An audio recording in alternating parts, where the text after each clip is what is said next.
Good afternoon, everyone.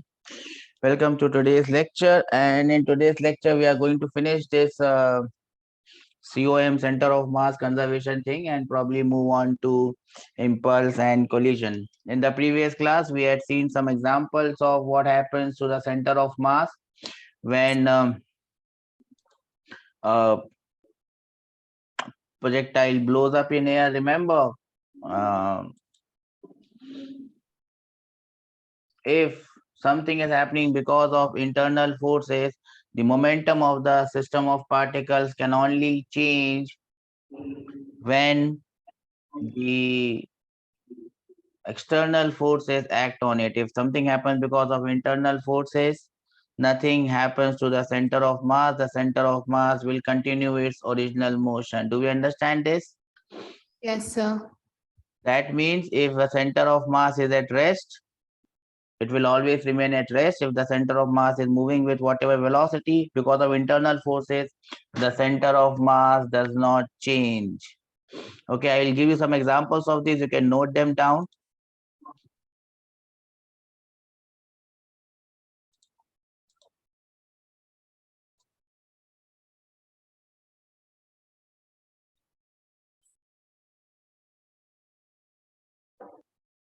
Now see, whatever happens because of an explosion or whatever happens because of internal forces does not change the motion of the center of mass. The center of mass will continue its motion. Now, if there are no external forces acting on the body and the center of mass of the system is at rest, it will always remain at rest. It will not move. Okay. Now, when can the center of mass of a system be at rest? Number one case, all the particles of the system are at rest. Then the center of mass of the system is at rest. Particles are moving such that their net momentum is zero. If their net momentum is zero, the velocity of center of mass would be zero. In this case, if you look at the momentum of this particle, it will be 2 into 2, 4 in the positive direction. If you look at the momentum of this particle, it will be 4 in the negative direction. The net momentum is zero.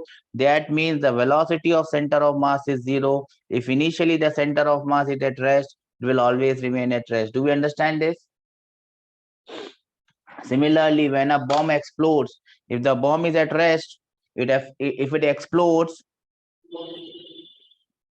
the center of mass of the bomb still remains at the same position because it does not change. Do we understand this?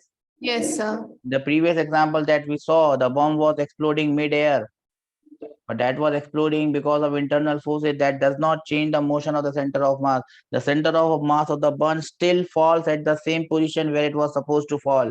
Do we understand this? So Yes. internal forces do not change the motion of the center of mass. If the center of mass is at rest, it will keep on moving at rest. Internal forces cannot change it. If the center of mass is moving with a uniform velocity, it will keep on moving with the same uniform velocity. The internal forces do not change the center of mass. The external forces do not change the motion of the center of mass. Do we understand this? Yes, sir. Okay, now based on this, you can solve a very simple question which comes in exams very often. You can just note it as a concept, and you can just write down the result. There is no point of even doing it. Now, this is a very famous question that normally comes, and it has come in a lot of exams before. Now, this question is sometimes it is a question of a man standing on a plank, or sometimes it is a question of a man standing on a boat and boat is in water. So what happens in both the cases? This is a man. Do you see this man? This is a man standing on a plank, and this plank is kept on a frictionless surface. So this is frictionless surface. Right? Now what happens is this man starts to walk. The length of this plank is given as L. And when the man walks on the plank, what happens? The planks also shift. Yes or no? Yes, sir. So either it could be put in that way, that the man is walking on the plank. What is the displacement of the plank with respect to ground? Or it can be put in this way, Instead of this plank, there could be a boat, and this boat could be placed in water. So man will walk on the other side of the boat. What is the displacement of the boat with respect to water? Do we understand this question?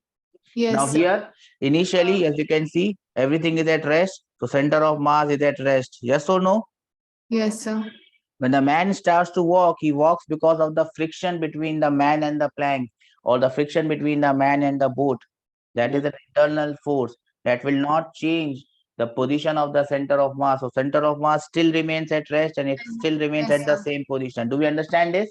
Yes, The sir. question is, the question is, what is the displacement of the plank with respect to ground? That is what it is asked. Have you done this question before? I'll give you 2 minutes to try it. If you can get the answer on your own, very nice. Else, I will tell you how to do it and the result, and you must remember the result. The result will be same, whether it is man and boat or man and plank. Sir, could you once show the previous example? Previous example, Yes, sir. this one. Yes, sir. You should not write everything, just understand it and write it in your own language. The language of the book, I can't understand. Even I can't understand at times. What you got to understand here is external forces do not change the motion of center of mass. Yes, sir. Write it in your language, Hindi, English, Telugu, Tamil, whatever it is. If the center of mass is at rest, it will remain at rest. If the center of mass is moving, it will continue its original motion.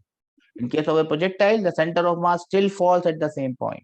If the center of mass is moving with a uniform velocity, it will move with that same velocity. You just have to understand this and write.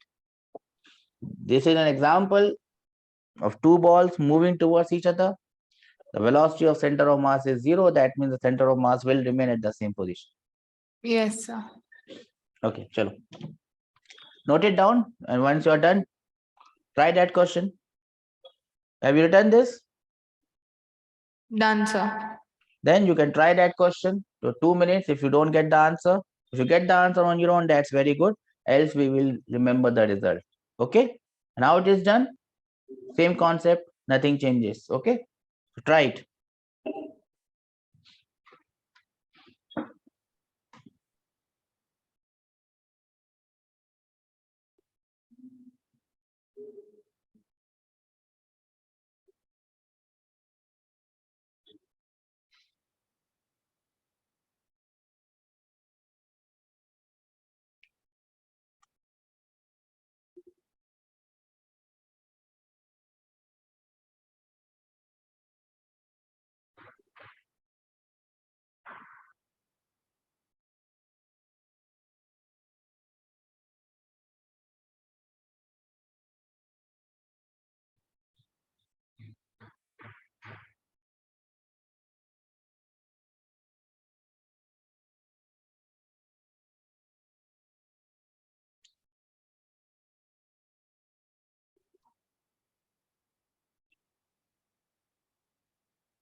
Anyone got the answer?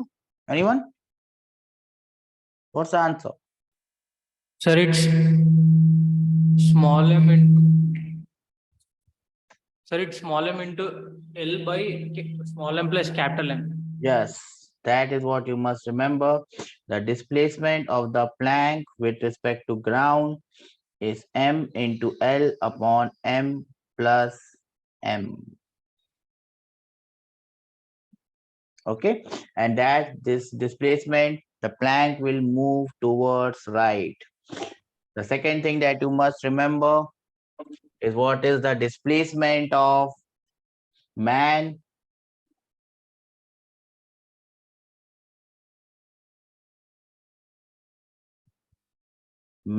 with respect to ground. The displacement of man with respect to ground is capital M upon m plus small m. Remember here, capital M is the mass of the plank and small m is the mass of the man. Do we understand this? Yes or no? Yes, sir. Now the same question, instead of asking you the displacement and giving you the displacement, what they can do is they can ask you the same question in a different way. And what is a different way? This is the different way. Remember, the answer still remains same. The answer does not change. They can ask you this question in this way.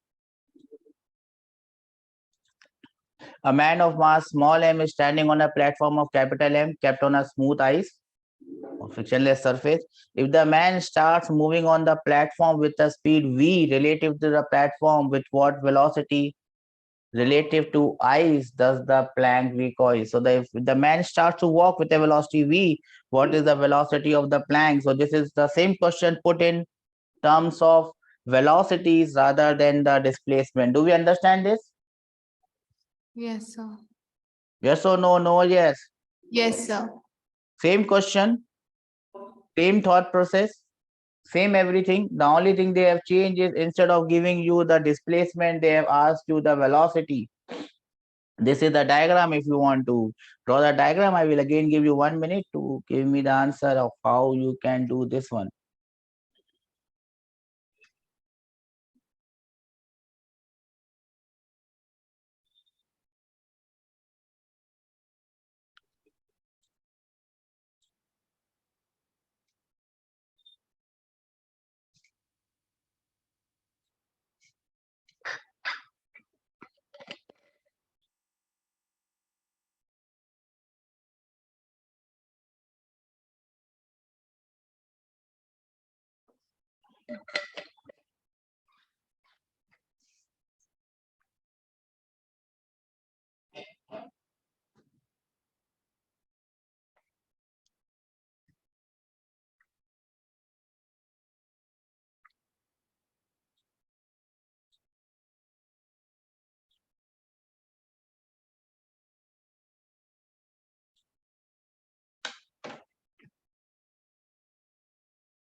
Anyone with any answer?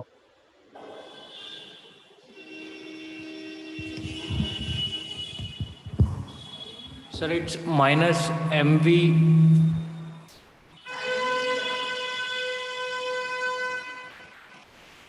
Hello, sir.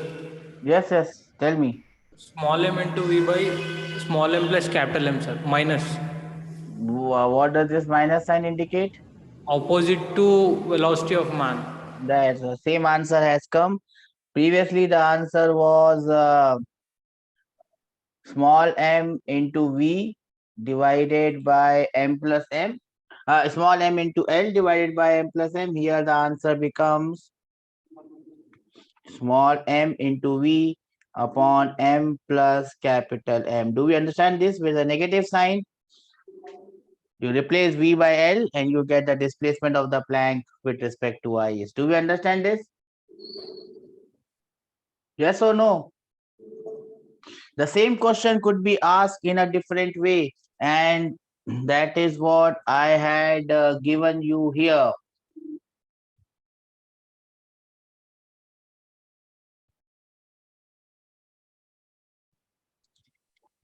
See, this is the same thing asked in a different way. A bullet and a gun. The man is the bullet and the plank is the gun. Do we understand this? Yes, sir. The answer is same. Yes or no? Yes, sir.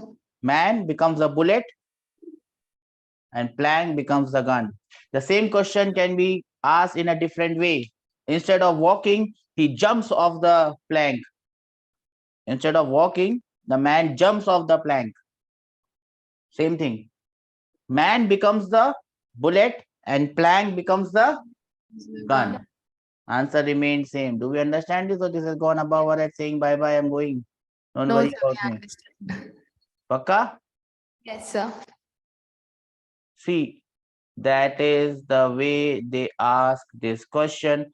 So just all these questions are similar. They have not changed. Only the language changes, but that does not mean that the question changes. So this is the question, and they don't give you the diagram, but this is how the diagram looks like.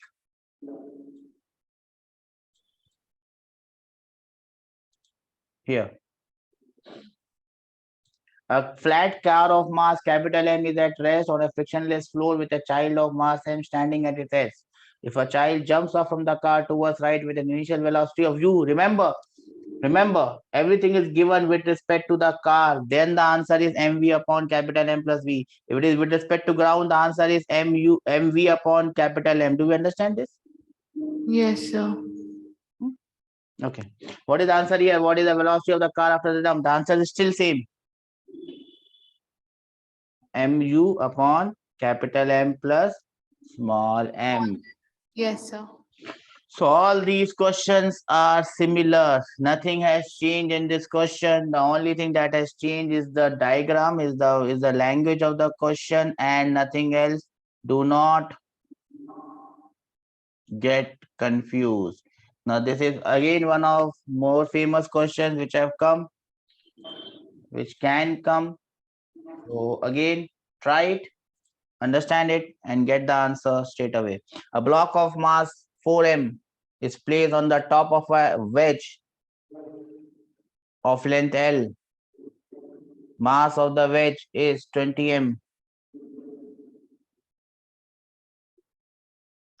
As shown in the figure. When the system is released from rest, find the distance moved by the wedge till the block reaches ground.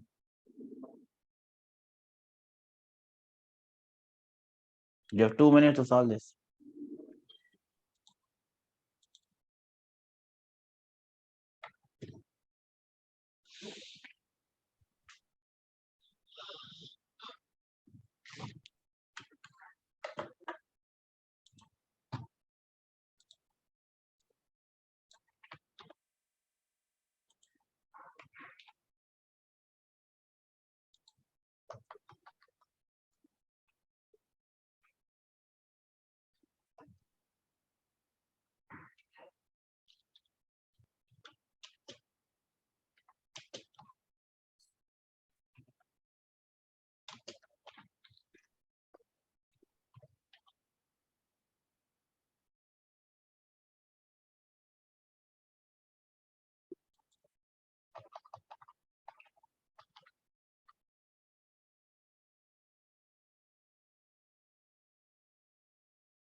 Anyone with any answer?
Shall I help you, bacha?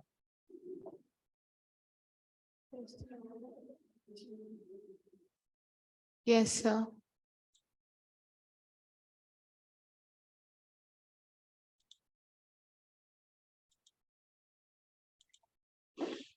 This is again the same question.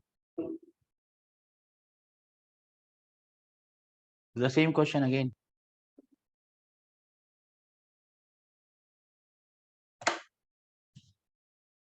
This is going to move down with respect to the wedge. Now remember, if you talk about this system, the only external force which is acting on the system is the normal reaction from ground on the block B. Yes or no? Yes, sir. Apart from that, the external force acting on the system is the weight of the blocks. Yes or no? Yes, sir. All are acting in the vertical direction. Apart from that, whatever forces are there, they are internal forces.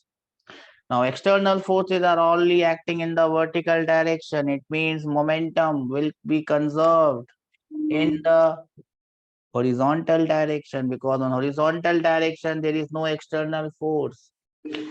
Initially, the center of mass is at rest. So the position of the center of mass does not change. The position of the center of mass does not change along the x direction. Do we understand this? Yes, sir. Now look at this question and look at this question.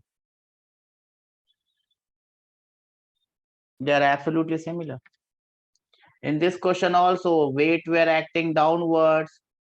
The center of mass does not change its position on the horizontal axis. Yes or no? Yes, sir. Here also the center of mass does not change its position along the horizontal axis. So the answer is still same. What same? ml upon m plus capital M. The only thing is this L is only the horizontal distance. What is the horizontal distance? Smaller. M into L upon M plus capital M. Answer will be L by 6. Yes, sir. All of these questions are exact carbon copies of each other. They do not differ from each other in any aspect. Do we understand this? Yes, sir. They're all similar questions. Only the thing is you have to understand the similarity and you have to see the language of the question, how these questions are put. The language may be different, but that does not make the question different. All are based on the same concept, that the initial momentum of the system is zero, the final momentum of the system will remain zero. Initially, the center of mass of the system was at rest. So finally, it will also remain at rest, or it will never change its position. That is the entire concept of all these questions put together. Do we understand this? Yes, sir, we got it. Okay. Have you noted this down?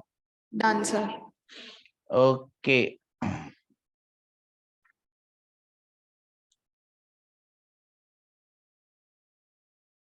Then do this one.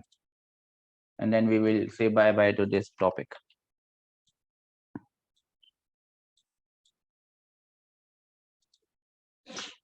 An isolated particle of mass m is moving in the horizontal plane along xy axis. At a certain height above ground, it suddenly explodes. I think we have done a similar question. I hope you can do it again. At a certain height above ground, it suddenly explodes into two fragments, m/4 and 3m/4. At an instant later, the position of the heavier, smaller fragment is plus 15 cm. What is the position of the heavier fragment? I give you 2 minutes to understand, to solve this. Remember, all the questions are similar. We just need to understand the dynamics behind it.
Yes, bacha, anyone with an answer? 1 minute, sir, doing.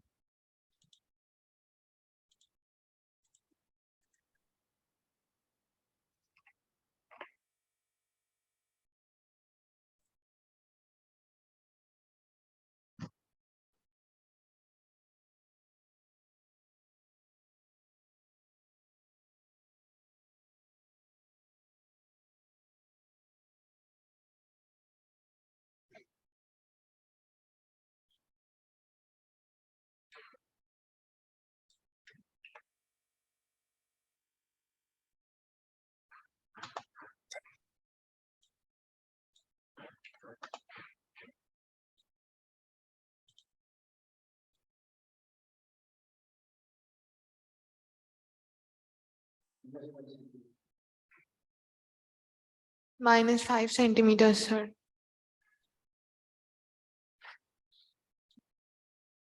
That is correct. Minus 5 centimeter. Do we understand how to do this? The center of mass should remain there where it was. It explodes because of internal things. We understand this?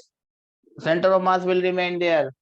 Plus 15 multiplied by m by 4 should be equal to, or plus y into 3m by 4 should be equal to 0. Do we understand this? Yes or no?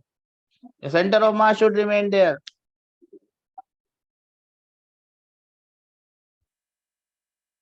Do we get this? Yes or no? Yes, sir. So they call just an instant data set. That means as soon as it explodes, where is that heavier particle? So the center of mass should remain at its own position. Okay.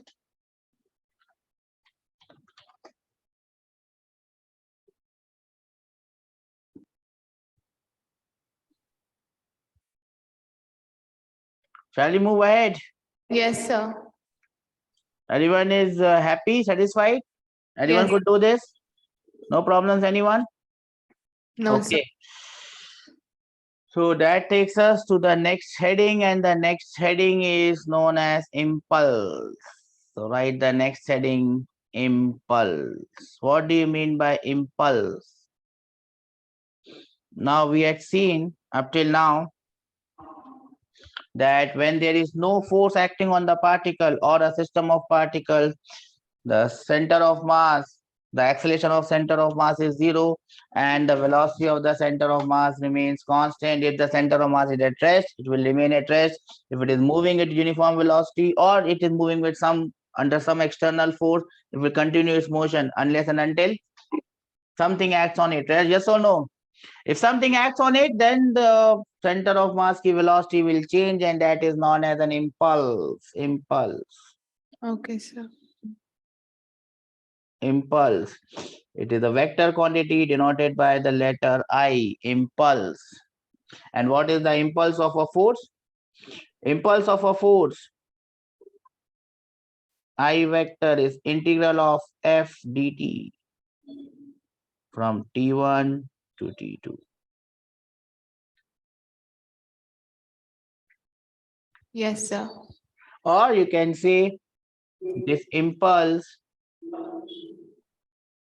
Now, if I talk about f, it is ma into dt. Yes or no? Sir. A into dt will be m into dv, or this is integration of dp, or it will be equal to p2 minus p1. So I can say impulse of a force is nothing but the change in momentum. Do we understand this? Yes, sir. So these are different ways in which you can understand impulse. Do we understand this? Impulse is a change in momentum, or it is integral of f dt. Okay. Yes, sir. Now, if you have a force time graph, impulse can be written as the area under force time graph. Do we understand this? Yes, sir. So you can write that one also. If you have a force time graph, if you have a ft graph, impulse will be the area under force time graph. That is impulse, or that is change in momentum straight away.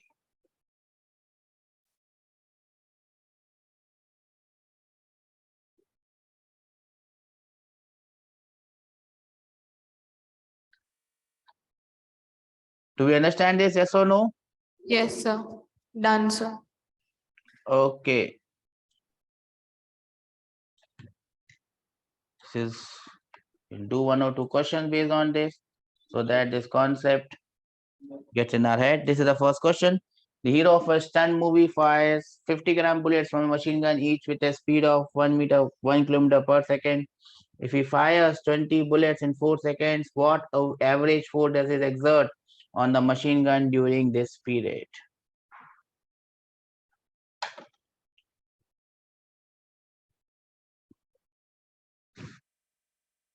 No, sir, we did not get the question, sir.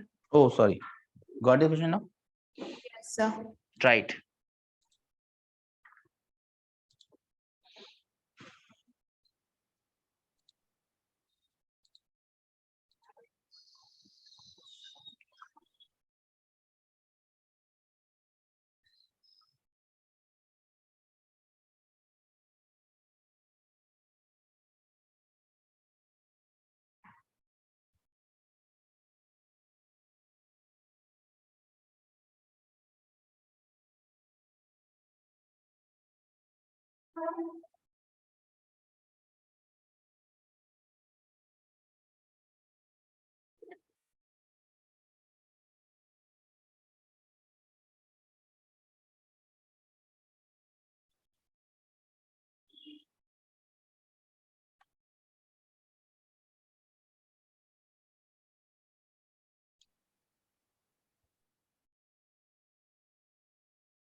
Yes, bacha, do we have an answer here?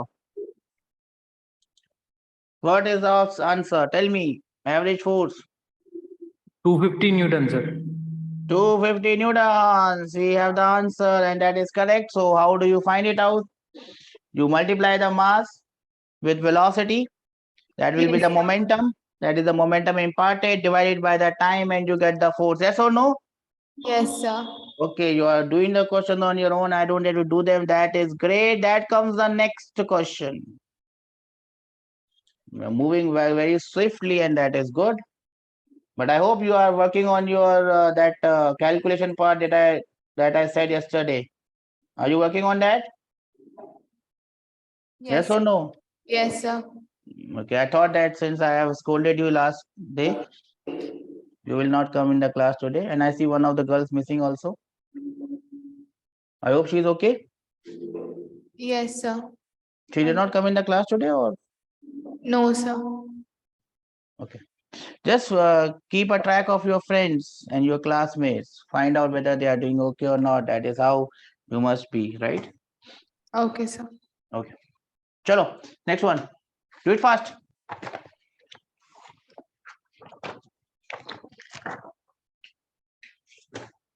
A sphere of mass m is moving with a velocity v.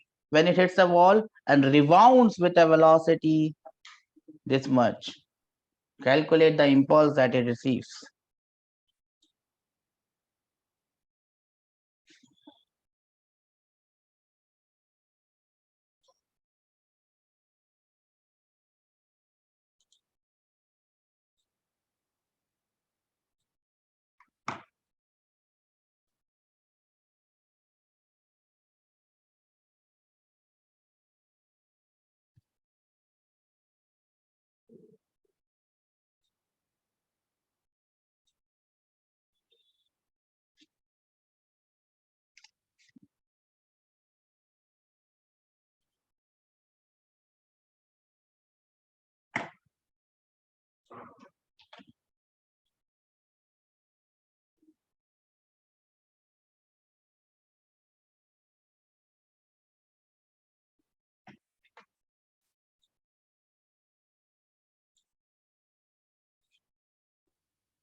Yes, my dear friend, do we have any answer? 5M, sir. 5m? 5m? Let me look at the question. Find the impulse that it receives. 5m. How did you get 5m?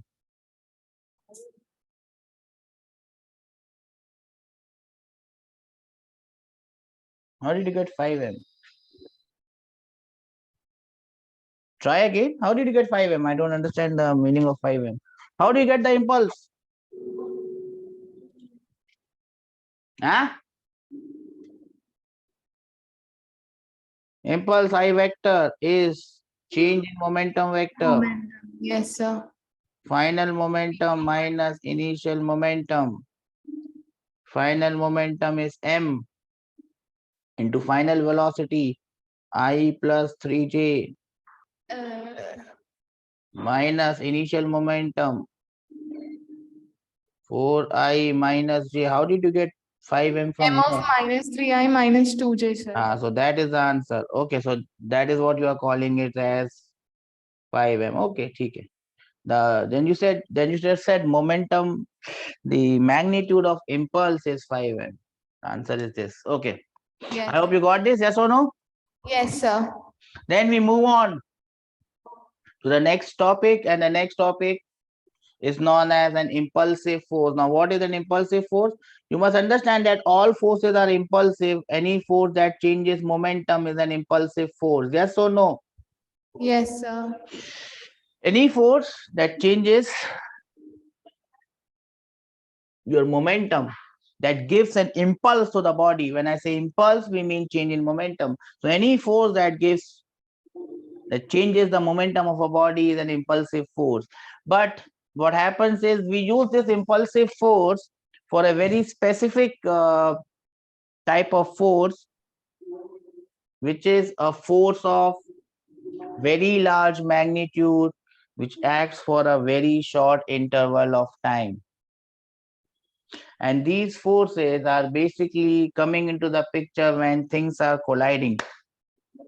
Now, this word collision, which is going to come in the next class, is also a word which in common language is used in a different sense. In the language of physics, it might be somewhat different. What things are colliding is somewhat different. But whenever we use this term collision or impulsive forces, we are actually meaning them in their general way. What do you mean by general way? Whenever I say collision, I mean something is impacting something. So when you have a force of very large magnitude, whenever we have a force of very large magnitude acting for a very short duration of time, that force is known as an impulsive force. An impulsive force can change the momentum of a body in a very, very short interval of time. Remember, it's a impulsive force is a relative term. We use it very loosely. Which force is impulsive and which force is not impulsive? And from my understanding, every force which creates an impulse, every force which changes the momentum of the particle is an impulsive force. But we use this impulsive force for a very specific type of force in the discussion here, a force of very large magnitude that acts for a very short interval of time. Do we understand this? Yes, sir. And these forces are basically taken into picture when we are thinking about collisions. When we talk about collision, again, this word collision is also used for a very specific type of collision when there is a sharp impact. Do we understand this? Yes, sir. So remember these, you must remember these points about impulsive forces. That impulsive forces are forces of, I hope everybody is noting it down.